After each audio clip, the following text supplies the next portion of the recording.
السلام علیکم۔ رمضان میں دہی کھانے کے صحت پر اثرات۔ رمضان میں سحری اور افطاری کے اوقات میں صرف 2 وقت کھانے پینے سے انسانی جسم میں مثبت تبدیلیاں آتی ہیں اور صحت پر اچھے اثرات مرتب ہوتے ہیں، لیکن یہ اس وقت ممکن ہے جب افطار اور سحر میں متوازن غذا تناول کی جائے۔ اس لیے رمضان میں دیگر صحت بخش غذاؤں کے ساتھ ساتھ سحری میں دہی کھانا نہایت مفید ہے، کیونکہ یہ ایک مکمل غذا ہے۔ سحری میں دہی کا استعمال معدے کو فائدہ پہنچاتا ہے اور گرمی کے روزوں میں اس کا استعمال صحت کے لیے ضروری ہے۔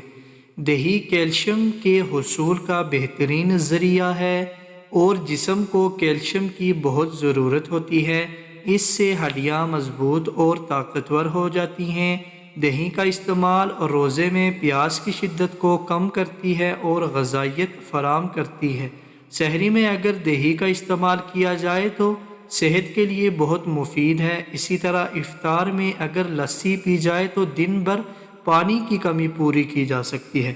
سحری کے وقت دہی کا استعمال معدے کی گرمی کو دور کرتا اور منہ میں نکلنے والے چھالوں، آنتوں کے ورم، جسمانی کمزوری اور خون کی کمی دور کرنے، اور جن لوگوں کو دودھ ہضم نہیں ہوتا یا جنہیں دودھ پسند نہیں، ان کے لیے دہی بے حد مفید ہے۔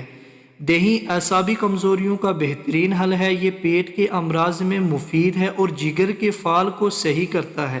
یہ vitamins, protein, calcium, potassium, phosphorus اور زنک سے بھرپور ہوتا ہے، جبکہ یہ ہمارے اندر توانائی کا احساس بھی بڑھاتا ہے۔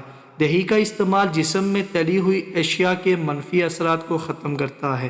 دہی کھانے سے وزن میں کمی آتی ہے اور وہ شوگر سے متعلقہ مسائل سے بھی بڑی حد تک محفوظ رہتے ہیں۔ سحری میں دہی کھانے سے سینے کی جلن، سوزش اور خون سے متعلقہ بیماریوں کی علامات غیر معمولی طور پر کم ہو جاتی ہیں۔ تو امید کرتا ہوں کہ آپ کو میری یہ ویڈیو پسند آئی۔ اگر پسند آئی چینل کو سبسکرائب کر لیجئے، لائک کر لیجئے۔ تب تک کے لیے اللہ حافظ۔